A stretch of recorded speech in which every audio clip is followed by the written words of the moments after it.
Mic check 1 2 1 2. Wanna beef with the God? What is you gonna do? Man, it's 2:30 in the motherfucking morning.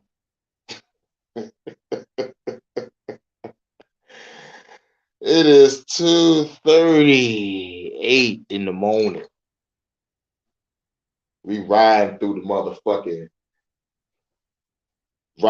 late night, and I want to give y'all a late night motherfucking movie.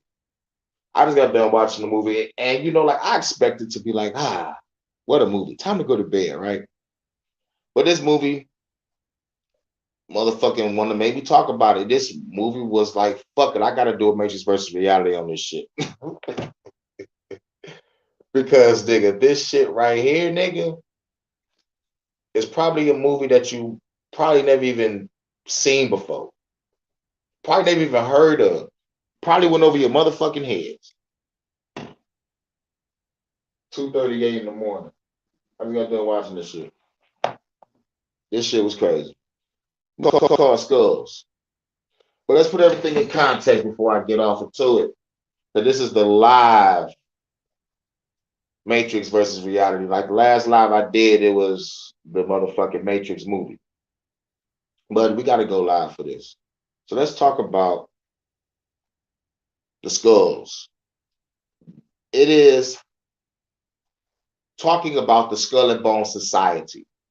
You know what I'm saying? Like for movies to be truth in plain sight, this was real fucking in your face. Like honestly, in your face with it. They ain't give a fuck. They ain't give a fuck.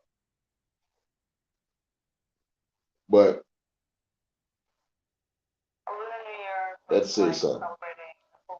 Let's put everything in context. The Skulls is really the Skull and Bones. I don't know why they just did name the movie Skull and Bones, but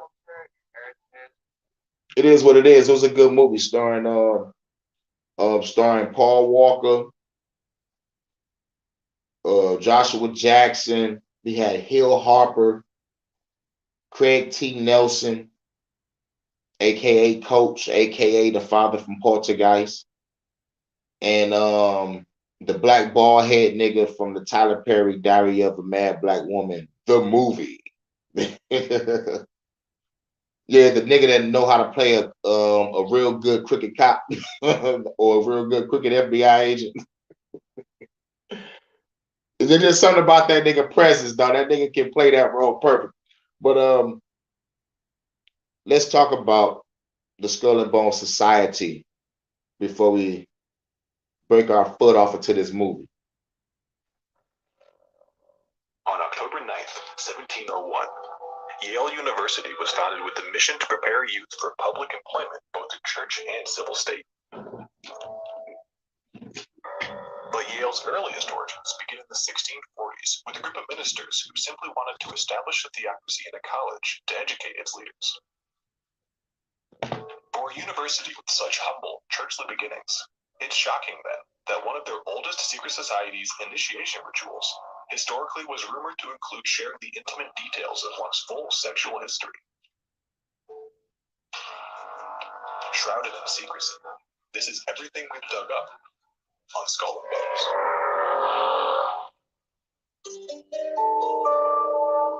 Founded in 1832, Skull and Bones is the oldest of Yale's many secret societies. Historically, admission is reserved for senior Yale undergraduates. Every year in the spring, 15 new members from the junior class are offered membership on what is often called Tap Night. A custom aptly named, as the new member is said to be notified of their admittance when a current member ritually claps them on the shoulder. Skull and Bones members are known to take an oath of secrecy, so their rituals and intricacies are highly guarded, despite the fame of their members.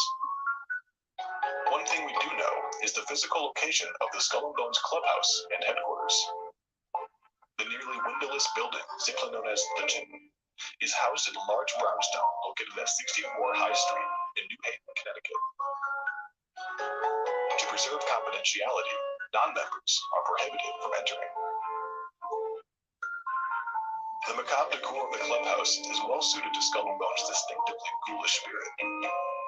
The tomb is said to be adorned with skeletons, skulls, and other dark works of art.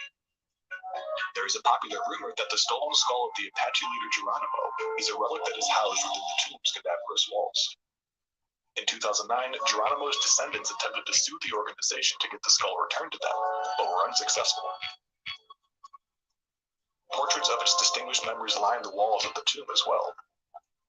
Portraits that might feature such esteemed bonesmen, like former presidents George W. Bush, George H.W. Bush, and William Howard Taft, as well as the father of American football and the founder of the NCAA, Walter Camp, the man who helped create the Hubble telescope, Lyman Spitzer, Time magazine's founder Henry Luce, Supreme Court Justice Potter Stewart, former Secretary of State and Senator John Kerry, the so-called richest man in private equity, with a personal net worth currently valued at $15.7 billion, Stephen A. Schwarzman, political journalist and author Dana Milbank, and the youngest member of President Obama's cabinet, economist Austin Goolsbee.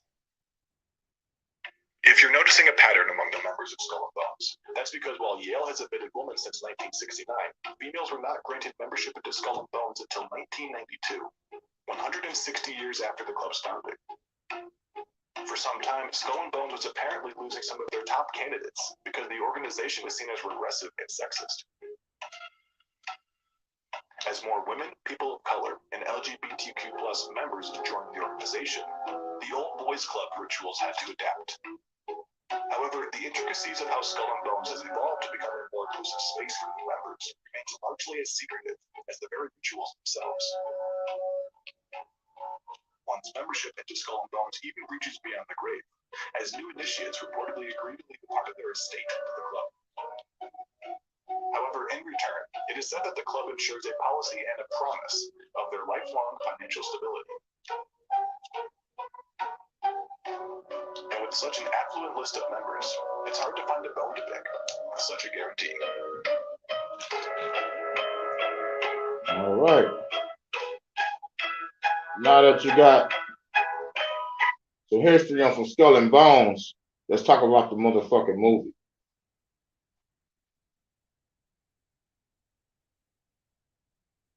Starring Joshua Jackson, Paul Walker. I forgot old girl name. I already went through the cast. But Joshua Jackson and Hill Harper and the girl, you know, like they friends, they in college and shit, you know what I'm saying? They talking about like, you know, like their future and shit.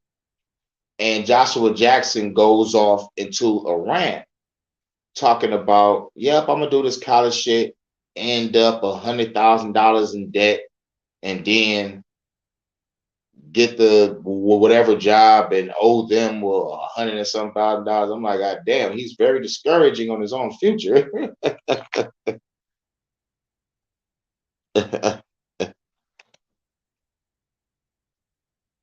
Yeah, look at this motherfucker. See ya.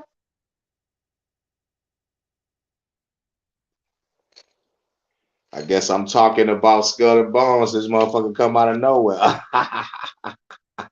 Yep, I know what it is. Hitting the powers that be where it hurts. I know. I know.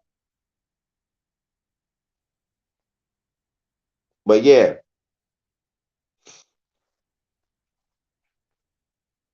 Hold on real quick. But like as him and his friend talking about their future and shit, you know, like you can kind of tell deep down that the character wants, you know, like more for himself. Like he kind of want that power, you know, that greed and shit. Like, you know, it kind of shows, you know, later on. So hold on one second. Man, none of my lighters working. It's some bullshit.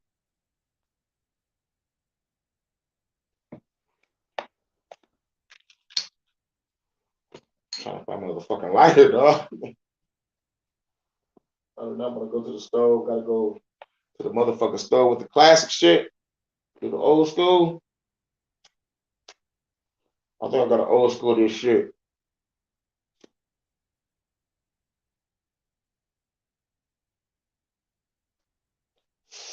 All All right, the blunt is lit. The blunt is lit. Now it's time to talk our shit. Let's get it. I'm gonna trademark that. The blunt is lit. Time to talk our shit. Let's get it. All right, look.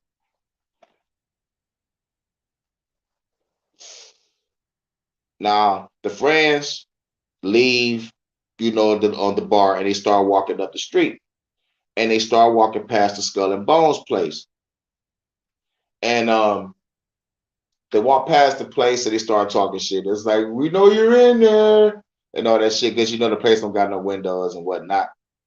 So they start talking shit about, about like secret societies and shit.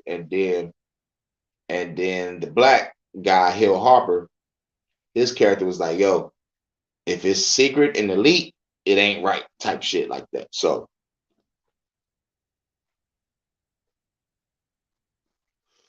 they get home, you know what I'm saying? They party like a couple days later and shit, right? And I forgot to mention, like they said, like they'll get a phone call, like they'll come to you type shit. So dude get a phone call,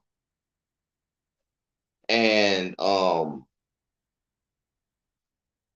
I think old girl pick it up. There was like, yo, dog, it's for you.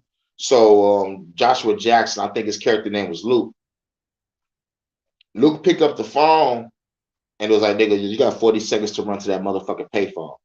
And he immediately dips. So like the friends are startled. The black guy, Hill Harper, and the girl. God damn, I forgot her motherfucking name. I love her character, but shit. He dips out. 40 seconds to run to the first payphone. He runs to the payphone. They be like, nigga, you got 20 seconds to run to this spot. All right, the nigga make it there. 20 seconds. And then they make it to another spot and they see everybody surrounding them. It's motherfucking niggas in red robes and shit saying like welcome and all this shit. Motherfuckers wake up in a casket type of ritual and shit. They all go to a room. They all start talking and they motherfuckers showing their shit. And they get paired up. And when they get paired up,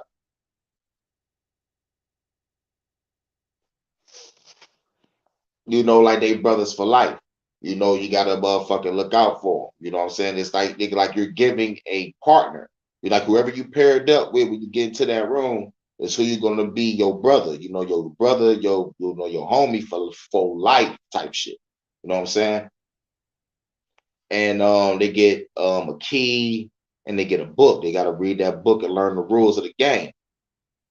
Now,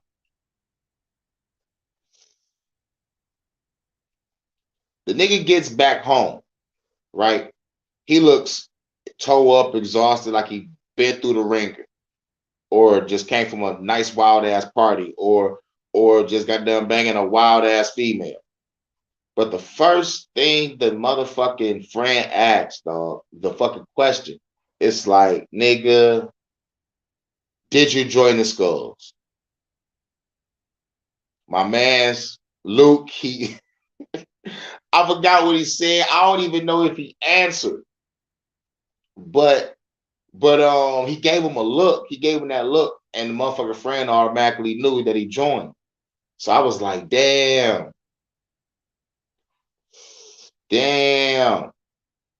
So they was about to get into it and shit. But the black guy made a valid point. Hill Harper's character. It was like, nigga, we talked about all these motherfucking secret societies and shit, nigga, like we dissed these motherfuckers type shit. And I also forgot to mention the Luke character, like he kind of had like a gang in the hood, like where he was before he moved. What up, dog? What's good? What's good? He kind of had a gang that he left too, and the gang knew he was going to motherfucking Yale and shit. They was like, all right, you about to be Ivy League and all this shit, and blah blah blah. We'll see you some other time and all this shit. They was kind of mad that he was leaving the hood and shit. I forgot they expanded on that. Like they kind of get all the bullshit out the way in like I can say the first 25, 30 minutes of the movie, because it's an hour and 40-minute movie. So like I'm kind of glad that they got all the character build up shit out the way. You know, so you know what the character background is, and you can be like, all right, I can relate a little bit. So get to the argument, and dude leaves because he know he a skull. So old girl, like he picks up. I mean, she picks up the phone because the phone rings again, and it's the nigga from the ritual. He was like, nigga, we need to talk. So the first thing he do is like, yo, old girl, you gotta leave. So, bro, I'm talking about the movie Skulls. Have you seen the movie Skulls? It came out in 2000. Because Skulls was the shit, man. Skulls was the shit. I gotta give it to it. Because when I saw it back in the day, like I thought that shit was boring. I fast forward to the next movie because it was on the bootleg when I saw it. But if you haven't seen the movie Skulls, check it out. It talk about the Skull and Bone Society. I'm talking about like I never seen a movie so straight in your face. It ain't funny. But so yeah, he told old girl to leave. You know what I'm saying? Like days later, like he's having fun, enjoying the motherfucking secret society life. You know, those motherfuckers was given $100,000. They was given new Ferraris and muscle cars and shit. I mean, these motherfuckers was getting the motherfucking life. So he runs into the old girl again. All right, he said, like, all right, let's go out on a date. I forgot, like, oh, damn. He ain't get the $100,000 yet. They gave this nigga $20,000. Yeah, I see that shit back in the day. Yeah, nigga. Yeah. But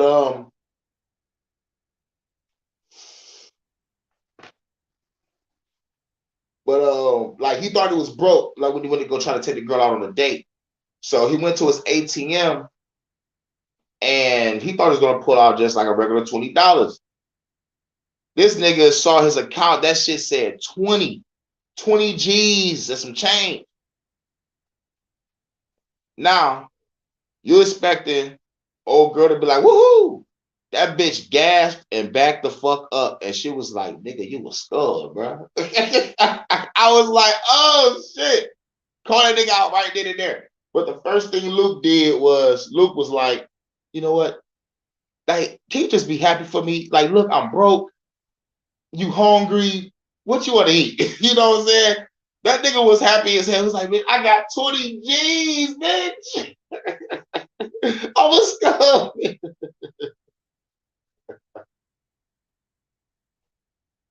So he playing a little more, right? So now he runs into his homeboy. He runs into his homeboy, and I forgot to mention that him and his homeboy is on like a what's that fucking shit where y'all row a boat, like everybody is like lined up like one behind the other and they rowing the boat. They doing that shit. You know what? That shit off of How High. That shit that Red Man and Red Man's crew. The motherfucking crew. Where they was motherfucking on the water and shit. That shit. You know what I'm saying? The nigga had that thing. God damn, I don't know the name of shit. I don't know the name of them. Goddamn thing. That ain't our sport, nigga. That ain't our sport, nigga. First of all, my name is Jamal. Now fuck your crew up. What are you? But anyway, anyway, he asked his homeboy, Phil Harper. He was like, "Yo, nigga, where you been, dog? You ain't come to practice." That nigga looked at him like, "It's a secret." And just walked away. And Luke gave him that look. Oh. Luke gave him that Kevin Hart face, like, "Oh, you whole ass nigga." He was like, "Yeah, nigga." He was like, "Nigga, you join the Skulls. We can't be friends no more because we already talked about these niggas." It's like, nigga, once you join them, nigga, it's them, nigga. Everybody else, nigga, is like nothing now, you know. It was some real shit. What I loved about Hill Harper's character, he took that shit seriously. Nigga, we talk about secret societies and your ass fuck around the joint. Oh my man, look. If you had a friend and y'all talk about, nigga, we ain't gonna join no secret society, we ain't about to join no law enforcement, we ain't even joining no military, nigga, hood life, you know what I'm saying? Or whatever y'all bond is. But if your friend breaks the fucking bond, what would you do? Would you stay around them? Or would you distance yourself like the character did? The character distanced himself. You know, he stayed the fuck away from this nigga because he realized how serious this the fucking secret society was. Now, what Hill Harper character did, what I'm about to say next, was very dangerous. This nigga snuck in the secret society. Yeah, but before he did that, he broke into Paul Walker's car, took his key, took his book, and broke in that bitch. So this nigga got a camera trying to take pictures and shit, right? So what up, Del Bronze in the building? I'm talking about the movie Skulls. I don't know if you've seen the movie The Skulls. It talks about the secret society or the fucking Skull and Bones and shit. Yeah, nigga, I just got done watching it, dog, and I thought I was gonna go to sleep after that shit, but I was like, nigga, I called this movie boring back in the day, but I was like 12 or 13. I didn't understand. But now, nigga, that I see this shit again with the mind that I have now, nigga, this movie has to be talked about because the Skull and Bone Society, it connects with reality because it exists now. So this is the Matrix versus Reality Part 23. Let me know which is your favorite Matrix versus Reality. To be honest, if I could pick my own favorite, it'll be Matrix versus Reality between my first one, number one, where I talk about Yada Bayoff and the Gnostics, is between that and number 10, where I talk about Demolition Man. I think that Demolition Man might be the winner. Because they're trying to take away our freedom of speech and freedom of everything, nigga. That movie is my shit. Dennis Leary is the revolutionary in that bit. He was like, nigga, I ain't no leader. I just do what I do, and these motherfuckers just follow. So if I follow that philosophy and start taking down the government, I guess they're gonna be like, you know what? Let's join Hurricane.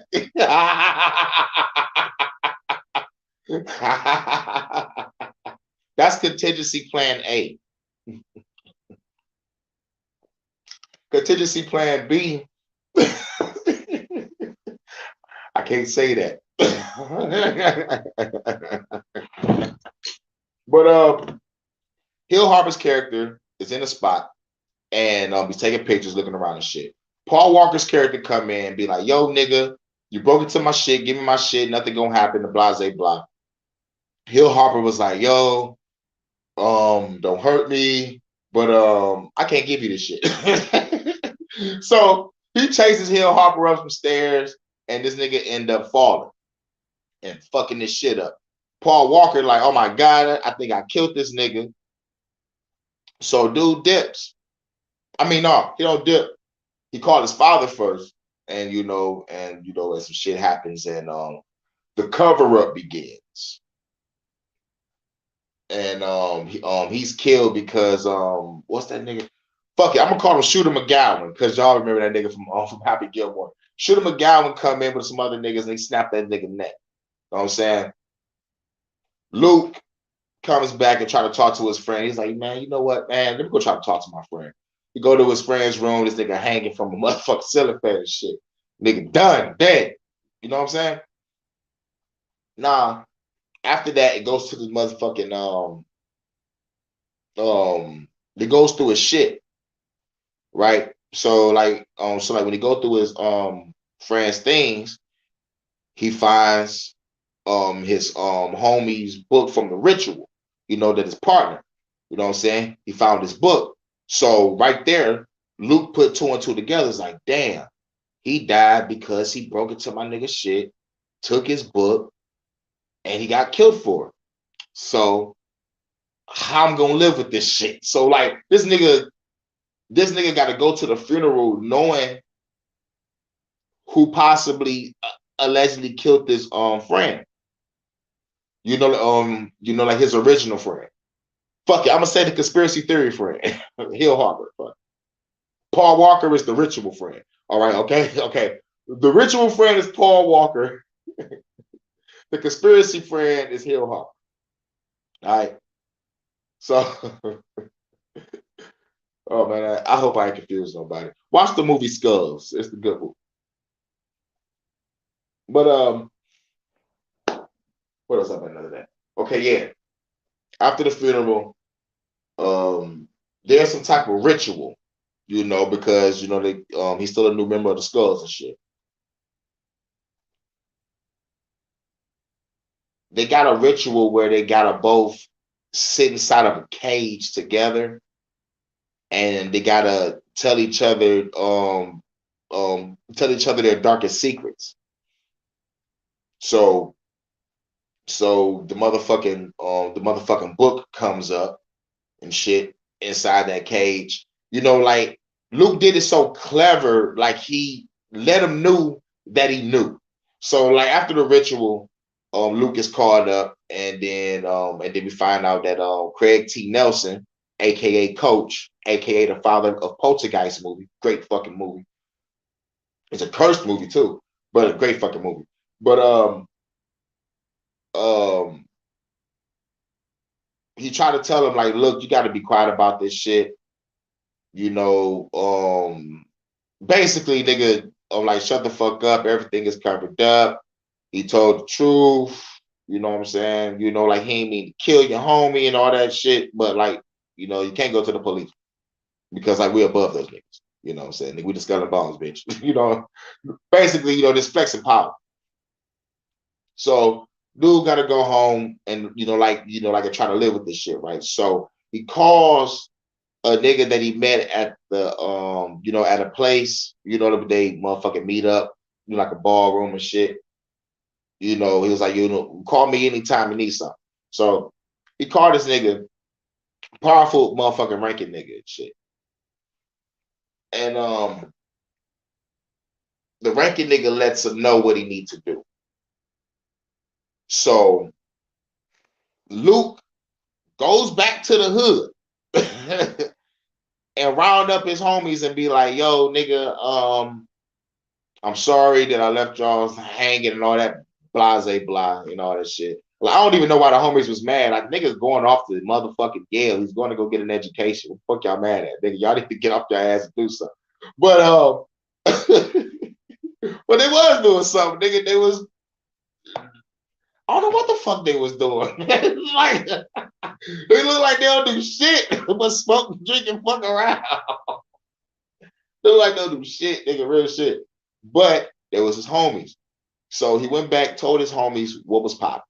So he had his homies, nigga, break into the motherfucking shit and take pictures and get some motherfucking surveillance. And then then it gets over to this crazy shit, dog. Nigga, like they know he's doing. Nigga. So Paul Walker come here and beat this nigga ass. It's like, yo, nigga, we know what you're doing. They watching you. They watching me. They watching your girl. No one is safe, nigga. It's like, nigga, do not make them kill you because that's what they really want to do. You know what I'm saying? So Paul Walker gave him the warning. But he also apologized. Oh yeah, and the only reason why they wanted to break into the motherfucking Skull and Bones spot because they wanted to get the whole full tape. Because here's where the movie kind of gets to its secrets and shit. The game that these politicians, these world leaders, like whoever, high ranking Skull and Bones, whatever. The only way to really stop a motherfucker or like to get the upper hand on a motherfucker is to have dirt on them. That's how it was. Like the more dirt, controversial dirt you have on a motherfucker, that's their leverage over you. That's their, like, nigga, I got your ass. You are my motherfucking slave. You do what I say. If I need this boat pass, you gotta pass this bitch, because your wife is going to see you with a 19-year-old chilling at a hotel eating some ice cream. So, whatever, like leverage they have. But that's how they, that's how they motherfucking do they shit. That's how they do their dirt. Like killing is basically like a last resort if they have to. Like if you too much of a nuisance, you will either get put in a crazy home, like how they did Luke. They put this nigga in the crazy home too. Like it was voted on. Nigga, yeah. The Scully Bone was like, all right, nigga, vote that nigga mental institution. But the shit is crazy. Shit is crazy. But they end up getting the tape. They end up getting the tape and they take it to the motherfucking police. When they go to watch the tape is all blank and fuzzy. So he immediately started blaming the motherfucking officers in that bitch, and they motherfucking deem him as crazy, and they put him in a crazy house. They sedate the shit out this nigga. When they meet up back with this nigga drooling like a motherfucker. This nigga, this nigga done. I'm talking about, nigga, they should have killed that nigga. But they get his shit together and whatnot. And he get his shit together, and he remembers, the rules of the book, and then he goes back for the duel. So he go over the rules of the book in front of everybody. Everybody all suited and booted and shit. Everybody giving a celebration. They just got $1,000 and shit. I mean, $100,000 and some shit.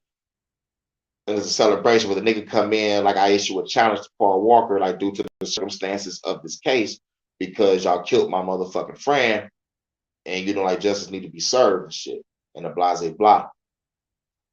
So Paul Walker, like he's scared and skeptical, but he asked his father, he like, yo, like I just got one question. Was my man still alive like after I left the ritual room? And the father looked at him dead in the eye and said, son, I would never lie to you. So now the motherfucking duel is 10 paces, turn around and blast. You know what I'm saying? Old school ritual duel.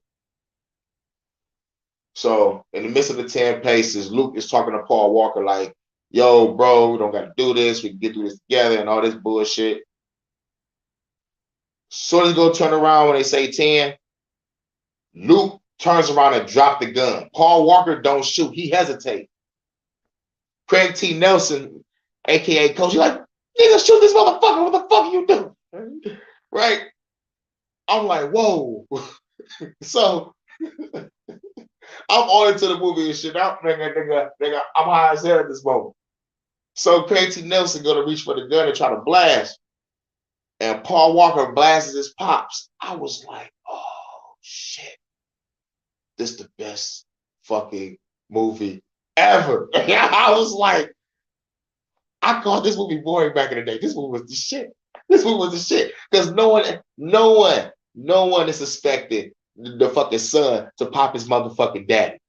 No one is suspecting no shit like that.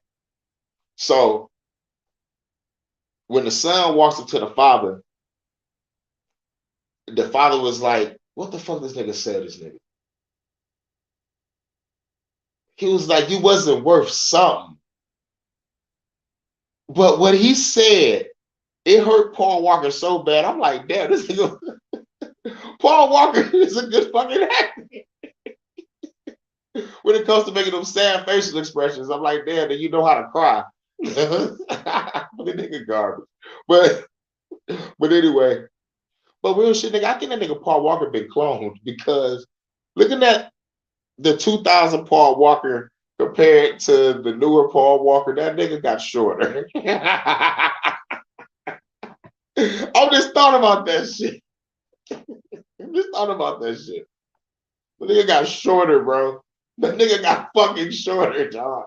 Watch the Skull movie. Look at Paul Walker's character and look at that nigga shorter. Or maybe it's just the camera effects or the camera angles of the, of the new age. But I swear to God, that nigga looks tall as fuck in this movie.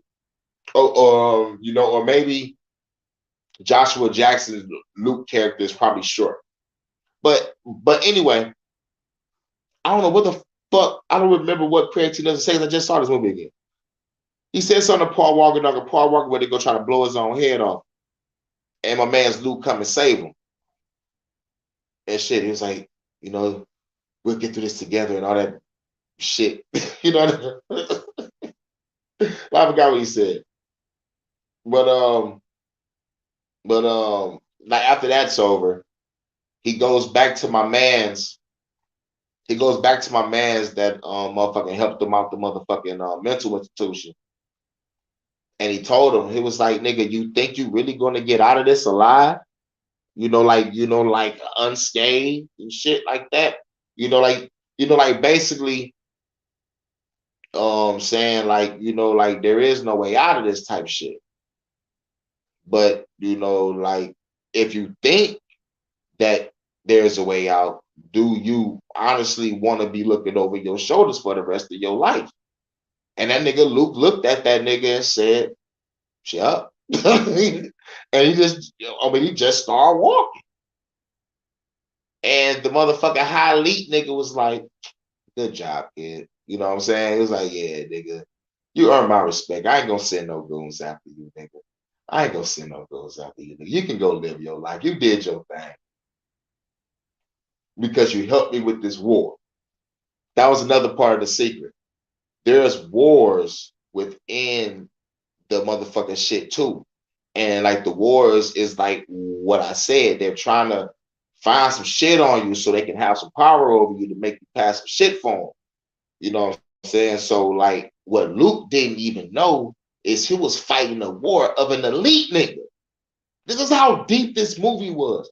He didn't see, he was living his own fucking life, going through his own shit. Didn't know that he was helping another elite nigga obtain power over over Paul Walker's daddy that got shot because like he was the motherfucking most powerful nigga. But now that the tape is out, he lose all his credibility. He loses chairman position. He can't even like be on Congress and Supreme Court. His career is ruined. So this what makes this movie so motherfucking crazy, dog. It was like, dog, man, this movie is the shit. I just thought I'd talk about that shit, man, because I thought this shit was motherfucking deep as hell. I thought this shit was deep as hell, and I said it was boring back in the day. I should have had an open mind. I should have had an open mind then, man. But like I was like 12 or 13. I was still playing video games, playing outside. You know what I'm saying? I wasn't even rapping yet. I wasn't even rapping yet. You know what I'm saying? So yeah, nigga. But there was something else. Because I already showed the little shit at the beginning about the documentary of the Skull and Bones. It was a quick for a minute, but there was something else that I wanted to let y'all hear because we need to know the history of Skull and Bones. Like we know the history of Skull and Bones when it comes to the secret society and the people that's in it. But I wanted to find out what the hell. The sign industry is an industry of symbols, and a symbol is an object that represents an entirely different idea. A really great symbol is one that's immediately recognizable. Now, this symbol right here is the skull and crossbones, or the skull and bones, and it's one of the most effective symbols that we represent on our signs. The derivation of this symbol is a bit of a mystery, though. Let's take a look at some theories. Many historians think that the skull and bones symbol began in ancient Egypt. This is the sarcophagus of King Tutankhamun, King Tut. It's certainly a symbol for death, but the objects crossed over his chest are a scepter and a flail, not bones. Other historians believe the genesis of the symbol comes from the Knights Templar, a mysterious fraternity that goes back as far as the 11th century. According to one legend, after one of the leaders was burned alive, the only pieces that remained were the skull and the femurs. The Templars, who were very established mariners at the time, incorporated this into their flag. This became what we now know as the Jolly Roger. The symbol then disappeared for a while, but was reappropriated centuries later by pirates. Why not? The symbol was immediately recognizable in this context as death at sea. It can also be found in early Christian and Roman cemeteries. The Romans called the symbol memento mori, which means a reminder of death. And many Christian historians trace the symbol back to Jesus' death, with the bones symbolizing the crucifixion and the skull representing Golgotha, the site where Jesus' body was taken after the crucifixion. Golgotha is Greek for place of the skull. With all this history behind it, how did the skull and crossbones become the symbol for poison? Well, that's a bit of a mystery too. In the 19th century, with the rise of industry in the US and in the world, also came the rise of regulation. Early laws about labeling for dangerous chemicals go back as far as the 1820s. It's unknown who used the skull and bones first to symbolize poison, but it was an image so laden with mystery and history, it's not surprising that the skull and bones and poison became linked. And today, it's the only universally recognized symbol for poison. For more information, take a look at the essay on our website. But if you have any questions... Yep. Now, hearing all that from different shits from all over the world, including our own, the skull and bones only got two words for it: death and poison. So the Skull and Bones Society is full of death and poisonous intentions on the people of the world, because like these people that come out of this society, they are world leaders or like world high elite bankers, or like other people on Supreme Court. These motherfuckers run this bitch. You know what I'm saying? Run this bitch. These motherfuckers got skulls and crossbones all over the place. Motherfuckers try to break in. They doing crazy ass rituals. Y'all could look up the Skull and Bones ritual. Like, oh, somebody broke in. It's like little crazy ass camera footage of them doing some crazy shit. But in conclusion, the movie Skulls came out in 2000, starring Paul Walker, Joshua Jackson, Hill Harper, Craig T. Nelson, the black guy from Diary of a Mad Black Woman, the movie. The husband that was beating on the bitch. The nigga that looked like he can play like a bad cop, in every fucking movie that he play in and shit. But yeah, movie came out in 2000. I thought it was a good movie. Shit. Shit, man, that's about it. Like, I wanted to go live because my my other video player only got like a 15-minute thing, so I was like, fuck it, let me go live and talk about this movie and get people to remember the Skull and Bones Society.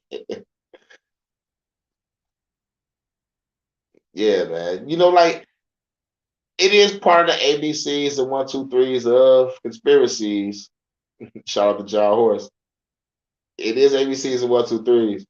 But shit, I had to motherfucking talk about it because I ain't motherfucking seen this movie in a long time, and I thought it was boring. And I just had to see it with the mind that I have now.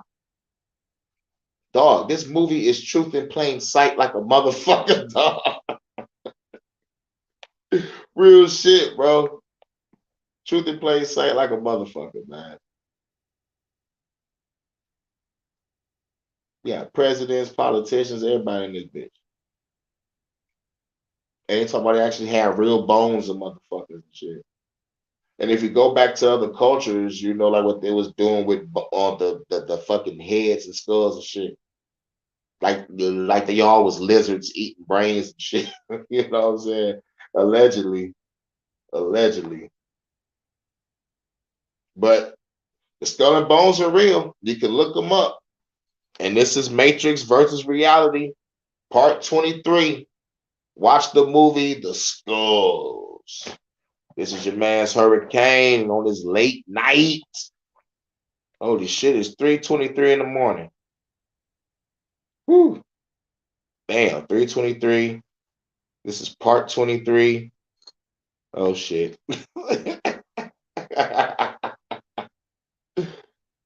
All right, y'all, man. I'm out.